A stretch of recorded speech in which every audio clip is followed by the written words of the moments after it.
Welcome to the Partial Historians. We explore all the details of ancient Rome. Everything from political scandals, the love affairs, the battles waged, and when citizens turn against each other. I'm Dr. Rad. And I'm Dr. G. We consider Rome as the Romans saw it, by reading different authors from the ancient past and comparing their stories.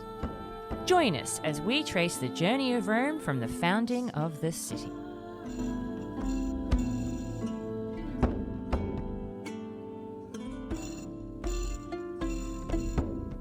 Hello and welcome to a brand new episode of The Partial Historians. I am Dr. G. And I am Dr. Rad. And we are exploring Rome from its foundation, and we're up to 401 BCE. Indeed, we are, Dr. G. Now, before we get into this particular year in ancient Roman history, looking at our different sources, let's do a very, very quick recap of the previous year, which was 402 BCE. I think I can sum it up very succinctly. There was a lot of fighting between two of the military tribunes with consular power, and it led to them massively embarrassing themselves in front of all of Rome. Awkward. Yeah, look, I think the thing that I talked about was the archaeological record for what is happening between Veii and Rome from this time period, just to give some different context to what this relationship is like between these two places, which are not very far from each other. No, they are not. All right, so now that we've done 402, we can dive straight into 401 BC.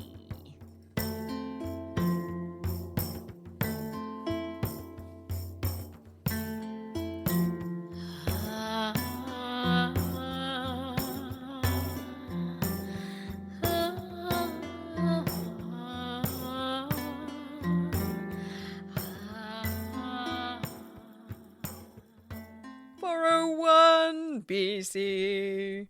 It is quite the time to be alive. There are 6 military tribunes with consular power.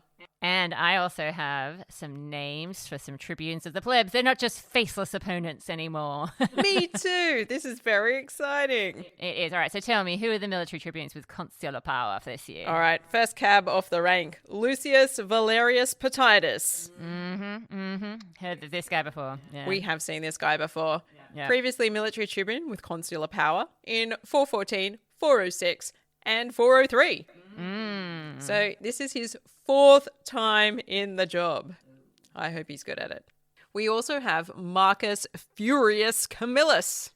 Now this will be a famous name. Not quite famous yet. Not quite famous yet. So I feel like we've been touching on the edges of this guy.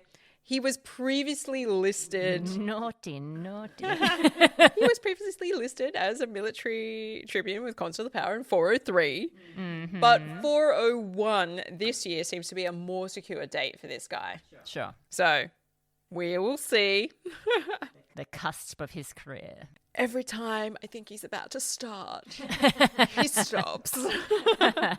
We also have Manlius Aemilius Mamercinus / Mamercus, depending on how you like to spell it. Yeah, he's actually held a consulship before, hasn't he? Very fancy. Yeah. Was consul in 410. And previously, also a military tribune with consular power in 405 and 403. Nice. Yeah. So, he's been about traps. In addition, we have Gnaeus Cornelius Cossus, also previously a military tribune with consular power in 406 and 404. Caeso Fabius Ambustus, also previously held the position in 404. And finally, Lucius Julius Volpisci Ulus. He's about the only one that doesn't seem super familiar. All the rest, obviously, repeat customers. Siege times. I think so. Yeah. I mean, if there's anything to indicate to us that there might be a siege, I feel like it would be the fact that we've got some really recurring players right now. Yeah, but also I think probably the fact that the previous military tribunes with consular power basically got dismissed from office in disgrace. I think that's another reason why the Romans might like to have some experienced people. Yeah, fair enough. Yeah.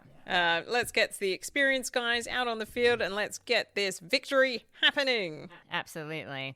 Now, I believe we both agree that there are also some tribunes to talk about here. There are, but before we go into that, let me just mention, and I know you will be unsurprised by this, but all of these guys holding this military tribunate with consular power are patricians. Well, just goes without saying, doesn't it, Dr. G? Don't want any grubby little plebeians getting any power. Ooh. Only people from the elite know how to wield the sword. Exactly. Anyway, so the tribunes of the plebs. We've got some. There's a whole bunch of them for some reason. All of a sudden we go from just having faceless people trying to cause problems to, like, what is it, 6? Yeah, 6? I think it's much easier from a narrative perspective to be able to be like, oi, Marcus, stop it. I know. Bizarre. So, our tribunes of the plebs. Now, listeners, take note of these names. Not the first names, because they're all pretty standard, but the last names for these guys give us a real sense that we're dealing with different families. So we've been really used to seeing patrician family names come up and get repeated over and over to the point that we're confused. Is one Claudius better than another Claudius? No. Yeah, like the Aemilii or the Falerii. All of the guys that we just mentioned, those names have been in the rotation quite a lot. Furii, most important. Yeah, exactly. How could I not mention them? Yeah, Camillus is just one of those Furii.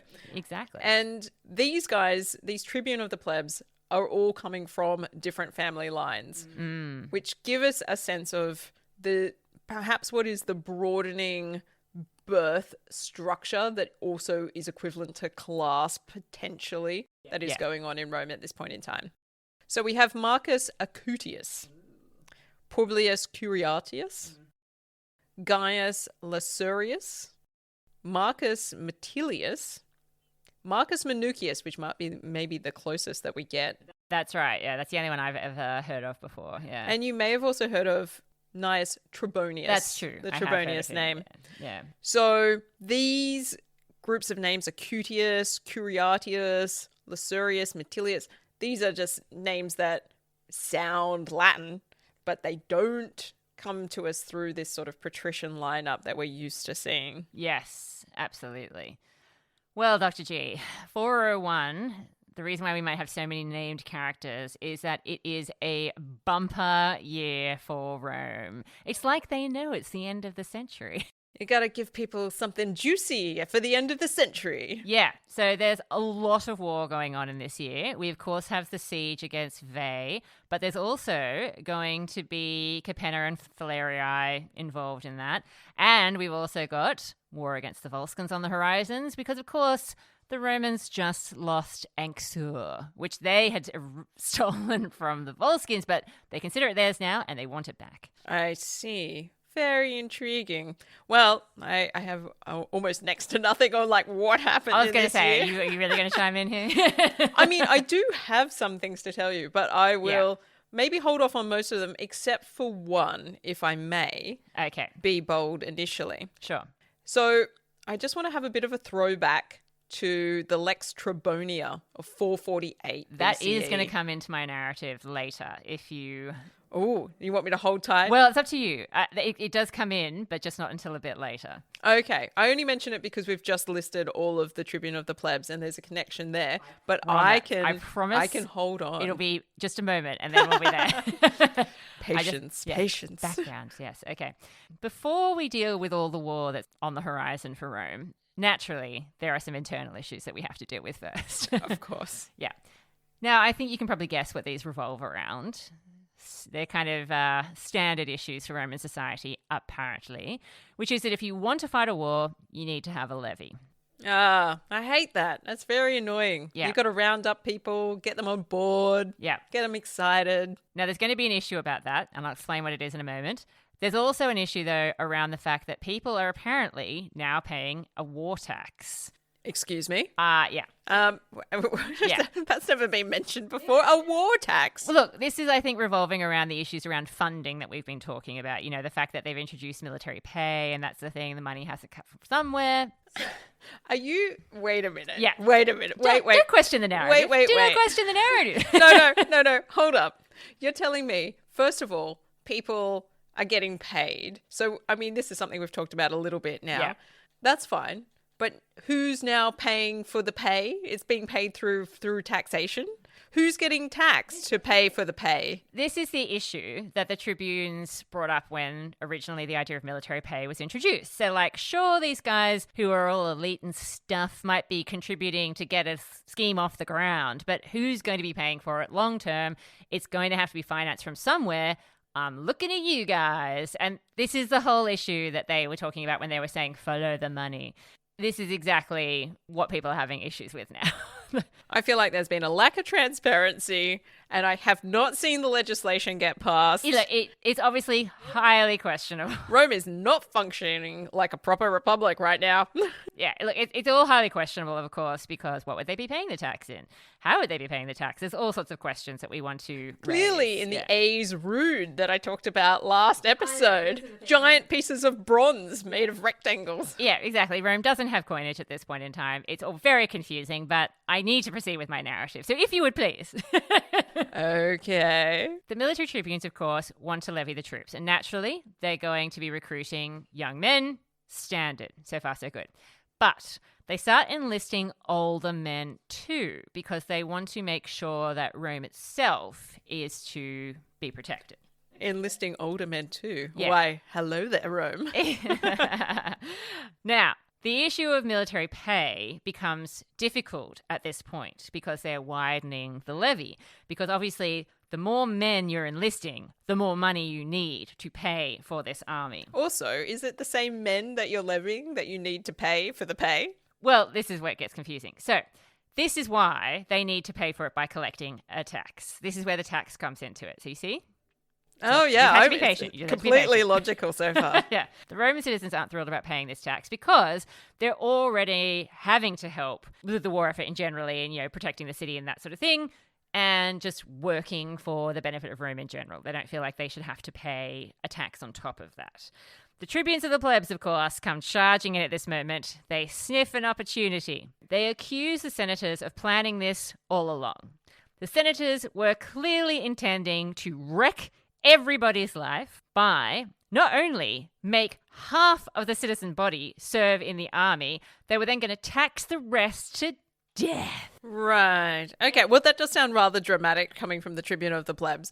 I mean, the problem for the elites is if they tax you to death or they send you to wars and you all die, Yes. is that there is no one for the elite to parade around in front of and pretend they're better than. Yes. Well, look, they don't stop there. They say, clearly, you are also behind the siege at Veii lasting this long. It is your fault that it is being strung out this long. It's because you have been mismanaging this whole affair that it's dragged on as long as it has.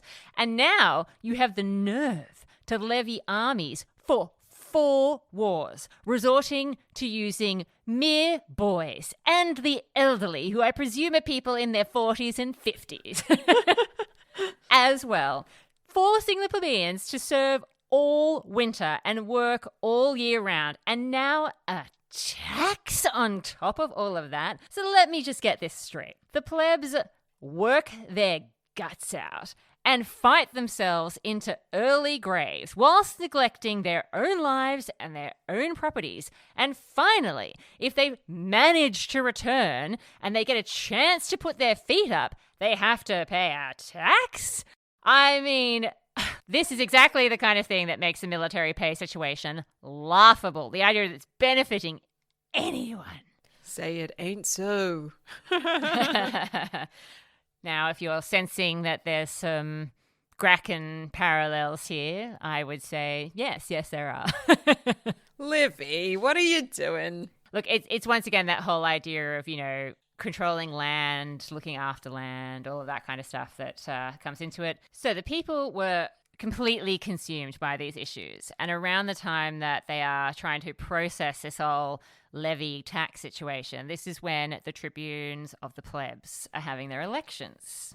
Okay. Oh, okay. Yeah. And they actually didn't have enough men elected to the office, which means, and this is, I think, where we're going to come into what you're talking about here, they start playing with the idea that patricians be allowed to be introduced to the magistracy to fill the spaces. And I think this is where your Tribonian law thing is going to come in. I interject. Throwback to the Lex Tribonia of 448. Come on BCE. in. Come on in. 448. I know it's clear in all of our minds. Like it was yesterday. Yeah, practically yesterday. We recorded the year 448 in 2021. Wow. So it was a little while back. So something unusual does take place that year.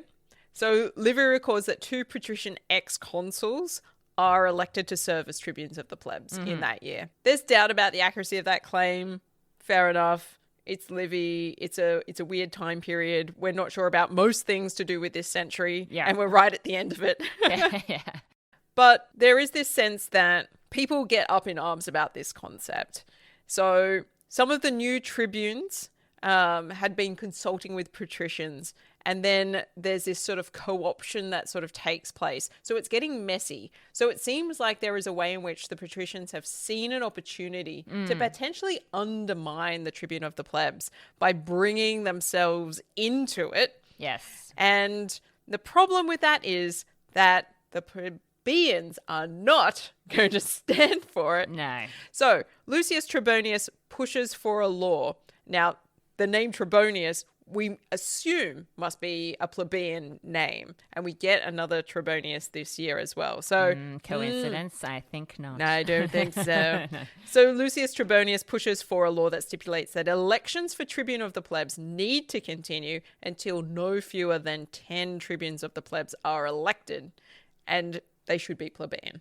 Yeah. So he ends up getting given a cognomen, Asper, prickly, in recognition of his fight to keep patrician power in check. So that's the kind of broader context. And here we are in 401, and all of a sudden we've got another Trebonius in there, but we've also got this sense that maybe the patricians are looking to get another foothold, because obviously the critique that's being leveled at them right now is severe. It is that you're pushing everybody to the brink of their livelihood and their economic capacity. And for what? You're sitting outside Veii, and your generals, your upper class guys, are sitting there having little infights with each other rather than getting on with it. Yes. And the result of that is more lost life, losing places like Anxur because you're not watching them properly, and you want to tax us for your mistakes. Yes. Like, you get to be in charge if you don't fuck it up. Yeah. As RuPaul would say, yes, exactly. I think that's how things are kind of being set up. So we basically have these guys, Marcus Acutius and Gaius Licarius, who are selected for the office after they couldn't find enough people. And it said that these guys are definitely chosen because of patrician influence. And this is what sparks the current day Trebonius, as in the one that's actually around in 401, to defend the Trebonian law, obviously, because it has to do with his family in particular. And he wants to make sure that this law about the co-optation is being upheld. So this guy claims that the law is being ignored, and he's correct, and manages to create, obviously, a lot of unhappiness, because for the patricians to be taking away these positions and ignoring a law that's obviously to do with plebeian rights is a bad situation. So people are also really mad now at all the tribunes of the plebs, except Trebonius, of course, whether they were the ones who were doing the co-opting or they were co-opted into it at this point in time. And there's just a lot of tension within Rome about the whole situation. So the 3 tribunes of the plebs who had been leaned on by the patricians are extremely worried about this situation. And this is Publius Curatius, Marcus Metilius, and Marcus Minucius, and they decide what they're going to do is to distract people about the whole issue of co-optation. Obviously, I think people are mad because presumably it means that these current tribunes of the plebs were obviously under patrician influence as well. Even though they might not have been patricians themselves, they decide they're going to prove themselves and distract people by going after Sergius and Verginius, who you might remember as the military tribunes with consular power who were causing so many dramas last episode and caused this huge military problem because they were fighting amongst themselves. And they decided, look, we can channel all the negativity that people are feeling surrounding the election of the tribunes of the plebs and the war tax and everything into a particular trial against these two guys. And these guys will be the scapegoat. All right. So this is, in some respects, a distraction tactic away from the co-option of a couple of these tribunes as sort of stooges for the patricians by challenging some other patricians at trial. Yes, I think this is exactly it. Okay. I think we've got the noble Trebonius, the holder of his family's legacy, as being the one who's sort of speaking out against what's happening. The others obviously seem like they have taken some sort of patrician bribe or something like that in order to make this happen. So there's all that ill feeling happening. So they decide, let's put these guys on trial. These three tribunes say that Sergius and Verginius are the problem and that they've just been pointing fingers at each other for this whole mess. They say it's probably something that was set up in advance by the patricians or the senators because it is just too hard to believe the insanity that happened in the previous year, that they would allow the army from Veii to set fire to what the Romans had built. They obviously want the war to drag on. So, yeah, exactly. This is like, it's not just incompetence. This is a deliberate plan. And that they had basically just given things up to the Faliscans who had joined in on the side of Veii at this point in time. The patricians, therefore, must be trying everything to use Veii to stop any other advances from happening for the plebeians. So Veii is basically one huge sideshow to stop questions about land reform, to stop the plebeians from having lots of people at their assemblies because they're all too busy out fighting. They're all too busy serving in the army, to stop them from being able to foil an evil patrician conspiracy. Oh, the struggle of the orders. It's not over, my friends. And basically they're saying that the Roman men had to fight their way back to the city because of what Sergius and Verginius had done. It's all the fault of these incompetent men. Like, how are these people the ones that are in power? And whilst the gods are not necessarily directly punishing Sergius and Verginius, they're saying, come on, Romans, let's use this opportunity, which the gods have provided for us, to seek our vengeance against what they have done.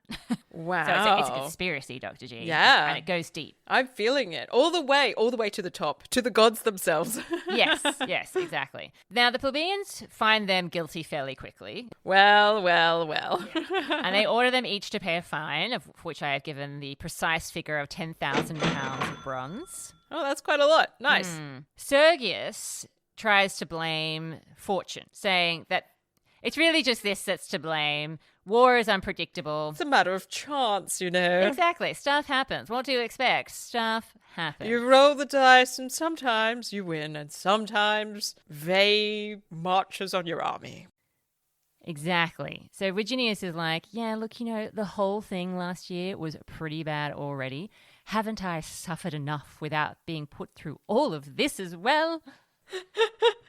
Wow. Two very different responses. Like, I've been having a tough time, guys. And, you know what this trial has made me realize? Just how tough a time I'm having. Yeah, exactly. And it kind of works in that it seems that the whole issue of tribunes being co-opted, the fact that the Tribonian law has been ignored, that kind of seems to fall to one side. And the tribunes of the plebs decide that the people should capitalize on the fact that they seem to be on a roll with patrician vengeance at this point in time. We took down 2, and who's next? Exactly. And so they decide, what better time than now to have a land law campaign? Oh, Yeah. yes, let's get the agrarian campaign back on the agenda. Yeah, exactly. And they also say, and while we're at it, let's just do away with the war tax. Let's say no to the war tax. Even though the money is desperately needed now to fund all the armies, they're like, well, the armies aren't really achieving anything decisive, so let's just forget all about that. Now, this sounds like potentially the kind of moment where the tribune of the plebs could shoot themselves in the foot. Yeah. Being like, look, if we don't pay the war tax, that will teach the patricians who's who around here. And then Veii turns up at their doorstep and they don't have anybody because they haven't been able to levy anybody because they've got no money anymore. Yeah, and the issue is that the Roman army is having some successes, like certainly nothing definitive, which is what the tribunes are saying. They're like, well, yeah, like they might be doing okay, but is okay good enough for a tax? I don't think so. So it seems that Manius Armilius and Caeso Fabius, they're in Veii, they're dealing with the siege, and they're under them, the army manages to retake everything that they had lost, so the camp that they lost in the previous year, and they are also building up their defenses, building fortresses, garrisons, the whole work. So things are going back fairly well at Veii. Then we have Marcus Furius, who is fighting against the Faliscans at this moment in time. We have Gnaeus Cornelius fighting in Capena, and these, of course, are the two groups that have joined Veii because they realized they were next in line. Didn't have a decisive conflict with the enemy, but they managed to attack their land, burnt their houses, their crops, did not attack any towns, but, you know, they've done some destruction and that sort of thing. Okay, so general pillaging and whatnot. Yeah, exactly. Okay. Yeah. And then we have Valerius Petitus, who's fighting against the Volscians and attempting to retake Anxur. Now, it hasn't exactly worked, but they haven't been beaten off, and so they, again, establishing themselves defensively, you know, building a stockade and a trench and that sort of thing. So it could not be worse timing with the Romans having all these men out in the field that the tribunes are causing problems back home over the issue of paying these guys. Yeah, I was going to say, so it sounds like we've got some real military grind work going on out in the field. And I think what's interesting here is the idea that it has not taken very long for this introduction of military pay, which still might be up for being disputed at this point, for it to turn into narratively to something that must occur in order for war to take place. Like, you can't do a levy anymore, it would seem, unless there's going to be a guarantee of payment. Yes, hence exactly. why you need a war tax. However, in the narrative that we've got, the unhappiness from within the city starts spreading because, of course, the soldiers aren't getting paid, which is what they have apparently been promised. And so they're getting all antsy because they're not getting what they thought they were going to be getting. And so, obviously, patricians and plebeians are like at each other's throats because of this situation that is having a ripple effect all throughout the city and all throughout wherever Romans are serving. The tribunes of the plebs call on the people to re-establish liberty. They say, we no longer want patricians like Sergius and Virginius getting into power because they're rubbish, quite frankly. Look at what a shocking job they've done. They've just been found guilty of, obviously, negligence. Like Presidio, like some sort of treason, basically, against the state or something like that. And they're calling out their fellow plebeians to make sure that these sorts of men can never get elected again. And Dr. G, it's a moment. It's a historic moment. A plebeian gets elected for the following year as a military tribune with consular power. Oh my I God. know. I feel like it's a moment to celebrate. Where's the champagne? Stop. We must have a moment of silence. Unbelievably that it takes this level of incompetence and also seemingly the tribunes of the plebs being very sneaky. That Intriguing. we finally get a military tribune with consular power being elected from the plebeian class. Right at the turn of the century. I was going to say, how narratively convenient in know. terms of our timeline. I know. It's almost as though Livy planned it this Somebody way. writing history a lot further away from the events and maybe tweaking things so that they happen on a specific timeline. Oh, and with particular families as well. I mean, a Trebonius being around to protest the fact that his ancestors' law is being overturned. The fact that at the time of the original Lex Trebonia, there was a Virginius who was a consul, and now we have another one who's involved in the story. The names as well of the tribunes of the plebs, it doesn't really make sense for this patrician plebeian divide. Okay. What you're trying to tell me is that truth is stranger than fiction? I know. It's hard to believe. But as we've highlighted a number of times, one of the biggest issues with trying to unravel the patrician versus plebeian divide in ancient Rome is the fact that the names don't always match up. So we have had in the past people serving as consuls or military tribunes with consular power who seem to be from plebeian families, which doesn't seem to make any sense at all. And then, of course, we also have people who are tribunes of the plebs who come from what we know as being patrician families in this particular instance. So, for example, we think it must be the Curiatii, Minucii. It seems like they should be patricians at this point in time in terms of where their family's situated. So the fact that they're serving as tribunes of the plebs, it's all very confusing. The Metellii, we don't even think they've arrived in Rome at this moment, and yet somehow they're in the mix. So in terms of thinking about, like, what are the fundamental issues here? It's like it's the access to information that could be construed in as any way reliable at this point in time by the people who are writing this source material that we are so lucky to have. And this puts me in mind of some of the things that come up in the scholarship and through further research that people have done around the nature of language and what is going on here. So I don't have any sources. The best I've got for you is some Diodorus Siculus to let you know what's going on in Sicily. World, yeah. In Sicily. But what I do have is some names and the way that they come through in some of our source material that perhaps suggests that there's so little that we really know. So you might recall that the king Servius Tullius has an alternative name, which is completely different. True. Yes, that's this very true. Maxstrina. Yeah. Which you're like... He's Etruscan self. Yeah, he's Etruscan name, which is recorded and sometimes associated with him, but doesn't have anything in appearance or sound to do with Latin by the looks of it. But then we have other figures that come through the Etruscan record as well. There is a Marque Camenitas who we think becomes Camillus. Right, okay. You know, and he's depicted in a painting of the Volci and is in a tomb. There is also the other Etruscan name, Cunive Trucinus Rumark, which seems to be the name of the Tarquinii. And so even at the point of the level of like, who's who? And the best we've got, besides Livy and other source material that might be writing from a much later perspective, is this Fasti Capitolini, which we lean heavily on as an artifact, but itself is quite late as well. And so teeing up these kinds of names and then having a source like Diodorus Siculus, who's clearly been in touch with some of the Latin evidence, but doesn't always get it right. And then knowing that the Etruscans have their own system of language and write down names that sound like they're going to become Latin names to us, and there seem to be some parallels, it's just bonkers how little we know. So the fact that we have this beautiful narrative from Livy is incredible to me. I love it.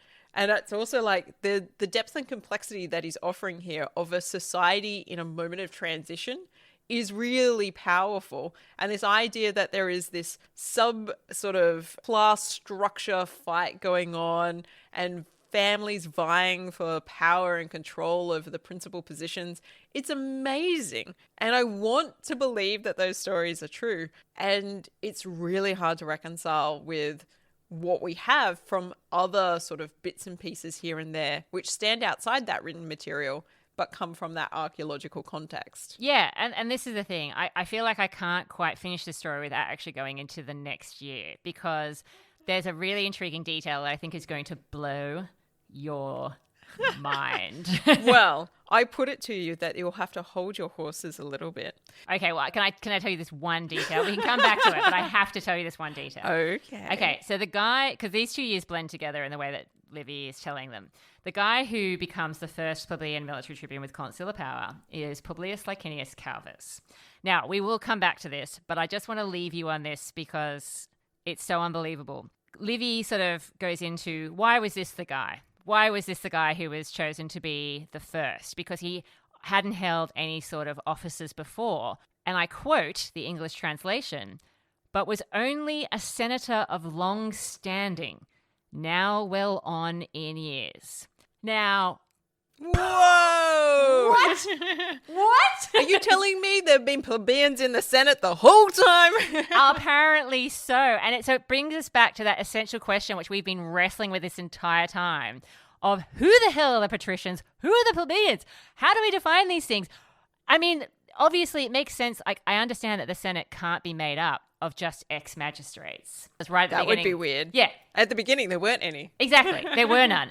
And then even if we go back to, like 50 years ago or whatever, there still wouldn't have been enough to make up a Senate if it's given the scale that the Senate is in our source material. So, oh my God, we're going to delve into that in more detail next time. But it just goes to show right at this moment, this very, very important episode where we finally reached a milestone, how many more questions I have.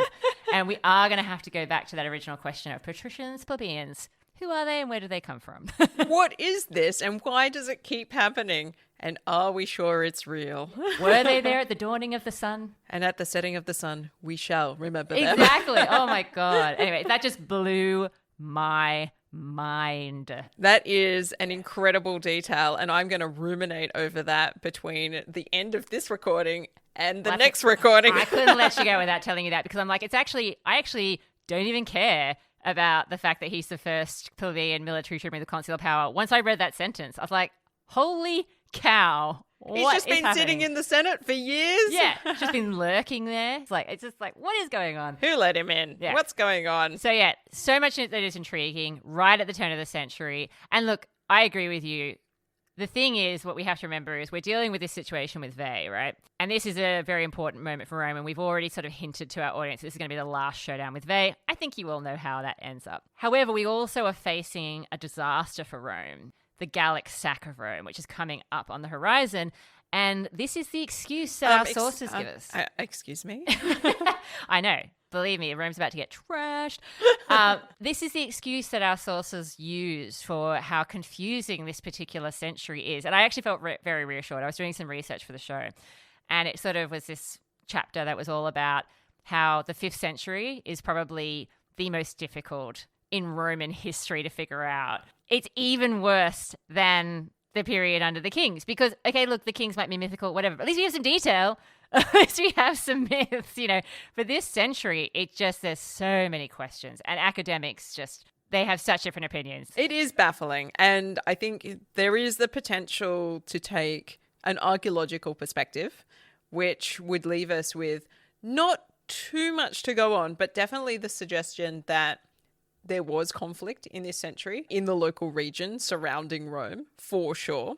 So I've got a bit of information from a paper by Bartolini and Michetti from 2019, Veii during the Archaic period, the 6th and 5th centuries BCE.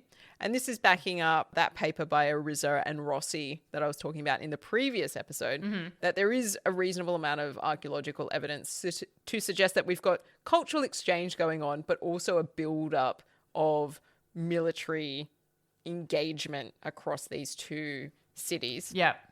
So that all makes sense. Cool things like the introduction of the terracotta roof tile. Everybody likes a good terracotta roof tile. Of course, they're so dangerous. They can fall at a moment's notice. They could fall on your head and then you could be dead. Exactly. And who'd ever tell a story about that? Terracotta roof tiles, they get developed and in the 7th century and they start to sort of flood the market, as it were. It's like new roofing materials. Hello. We also get the introduction of the opus quadratum style of brickwork, which is something that the Etruscans do and the Romans definitely adopt, which is the nice interlaying of bricks where you don't need mortar. They just sort of nestle up against each other in different patterns to create an interlocking system. Yeah. Very cool. Yeah. And the way that tomb structures change, which I mentioned in the previous episode as well. So there's lots of ways in which there is cultural engagement, cultural exchange, and an increase in sort of militaristic defensive finds from this time period. So it's not like Livy is wrong. Yeah. He's not wrong about the broad brushstrokes. No. But I think what we are ultimately uncertain about, and maybe we'll never be able to be certain about, is the really fine detail of who's who, where are these stories coming from, can we make sense of this chronological structure, why do we seem to have some added years in here, and all of this kind of jazz. Look, the whole thing about the tribunes, patricians, plebeians co-opting a trial, like none of it makes sense to me right now. I kind of love how it's become so circular, where it's like, wait a minute, we've done this thing, and now we've got taxes and we're paying people and it's all getting out of hand and nobody wants to sign up anymore. And where are we going to get the cash from? Nobody knows. We don't have currency. We just weren't ready for this. So I think this is probably a good moment to wrap up this episode, knowing that we've got this really great story of the conflict of the orders is back with a vengeance. Yeah, coming up on this cliffhanger note, because Yes. I'm so keen to talk about 400 now. But I think this there's is the not moment. much more to it, but I just had to tell you that. I genuinely do have some things about Okay. 400, so I'm excited to get there. Okay, But I think it might be time for the partial pick.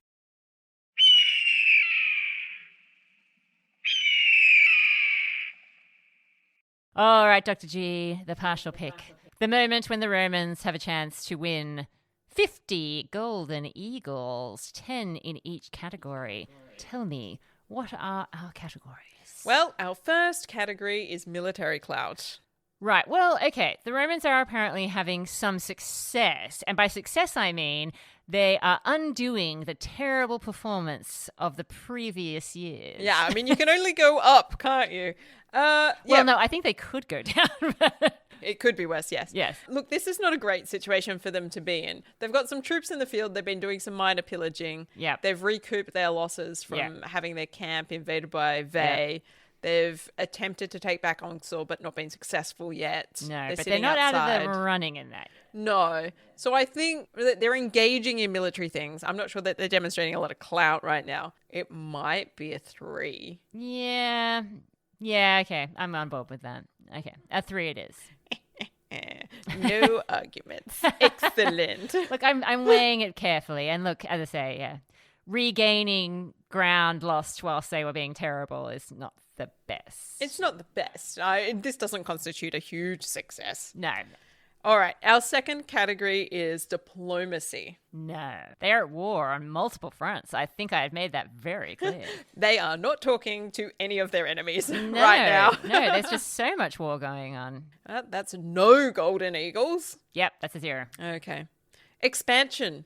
No, they're not doing that either. They certainly haven't gained territory. Although, if they've gained back the losses from outside of Veii, that is an improvement on their camp situation. That's true, but that's just a camp. It's not like a permanent, this is mine, that is yours situation, I feel. True. Yeah. I think that is also a 0. I think so too. Virtus. No. Nobody seems to be very admirable because, like, even the tribunes of the plebs who put Sergius and Virginius on trial don't seem the most admirable tribunes I've ever come across. Like, I think the implication is meant to be that they're in the back pockets of the patricians. Yes, that does not seem ideal. Yeah, and the other ones are apparently, patrician candidates, so who cares about them? All right, so yeah, I don't think any of this behavior necessarily constitutes a great Roman sense of manliness. No. Although they might argue otherwise, because I'm sure they would. Even Sergius and Virginius, I mean, again, they just come off terribly. They do sound like very rich, spoiled boys having a slappy fight with each other. At least they've been found guilty. Okay, so that's a 0 for Virtus. Yeah. The citizen score. Is this a great time for Romans on the average? Look, it's a hard one to judge because, technically speaking, the first plebeian military tribune with consular power does not actually start serving until next year. Yeah, we can't count that in this count, I was going to say, I don't know whether to count the election and the intention to have a plebeian military tribune with consular power. Well, see, the trouble is that you could have an election and you could have a candidate who is, the elect, as it were, Sure. but might lose it before they get into office. But he doesn't, and we know that. Okay, but the Romans don't know that. Okay, fair enough. All right. Like, he doesn't start until next year. Okay. But we do have the election. We do have the election happening, and we do So I suppose that's exciting. Yeah, we do have Sergius and Virginius being found guilty and being fined. So that's something. Mm-hmm. We do have tribunes who seemingly are pushing for things that the people would care about, but it seems to be very self-interested, and therefore I don't know how to feel about it. Look, I don't mind if they're doing something self-interested if it still benefits the general people. If the populace is still the beneficiary here, by and large, I'm not sure that I'm not that worried about intention. True, that's true. It's a very tricky situation, this whole co-option issue. Yeah, look, it sounds a bit like corruption to me. Well, but see, this is the thing, is it? This is the thing. I feel like this is just highlighting the fact that there have been plebeians and patricians who've been working together all along. Ah, well. We've said that for years. So, that there are obviously plebeians who are clients of the patricians. How dare you? I would never talk to a patrician. I would spit on them in the street. But this is what we've always talked about. There are obviously going to be plebeians who have the same interests as the patricians because they're both wealthy. Are you trying to tell me that things are more complex than they seem? I certainly am. All right. Well, I don't know if that helps us with our citizen score, though. No. I mean, I agree with you. I'm on your side here. I think that at the end of the day, if we try and think about the situation that we're confronted without putting in any of Livy's little additions, we essentially have a lot of people at war, right? We also have them not being paid, which is the perk that they were promised. True. We also have the people back home, whoever they may be, whether they're patrician, plebeian or not, paying a tax on this, which they're clearly unhappy about. So it seems like there's actually a lot of unhappiness. About the only real perk, I would say, is that they've been able to hold Sergius and Verginius accountable, and that there's the possibility of more plebeian political involvement. All right. So maybe a 1. Yeah. I have to say a 2. I have to say a 2 because I feel like it's 1 for the trial and 1 for the election. It's 1 for the trial and 1 for the election. Yeah, that's right. It's 3 for a military tribune. Exactly. Don't you dare step on my Roman leather shoes. I was like, I don't have the lyrics. It doesn't work at all. I'm sorry, everybody. All right. So that leaves us with a final score of... I forgot to keep count. 5. I was going to say, I think it's 5. Yeah. We gave them 3 for military clout, 2 for the citizen score, and none in any other category. Yeah, no, it's 5. 5. Yeah. 5 golden eagles. Look, it seems low, but I think next year will be an interesting one score-wise. Maybe the possibility of a higher score. Maybe. We'll see. Well, yeah, I look forward to next time so we can find out together. Indeed, and hopefully we won't be consistently interrupted by my cat. Oh, we've had a guest star. Have you heard Hamish in the background of our podcast? Write in and tell us what you think. Oh dear. All right, well, Dr. G, I'll look forward to seeing you and our plebeian military tribune with consular power next time. Farewell. Thank you for listening to this episode of The Partial Historians. You can find our sources, sound credits, and an automated transcript in our show notes. Our music is by Bettina Joy de Guzman. You too can support our show and help us to produce more intriguing content about the ancient world by becoming a Patreon. In return, you receive exclusive early access to our special episodes. Today, we would like to say hello to LJ, Israel, Christine, Anders, Naomi, and Eric, some of our recent Patreon members. Thank you so much for joining our partial band. However, if you just got mugged out in the dangerous streets of ancient Rome, please just tell someone about the show or give us a 5-star review. Until next time, we are yours in ancient Rome. You thought we'd gone, but we haven't. We're just back to remind you that you can pre-order our upcoming book, Your Cheeky Guide to the Roman Empire. Now head to our website for details. It'll be out November 2024.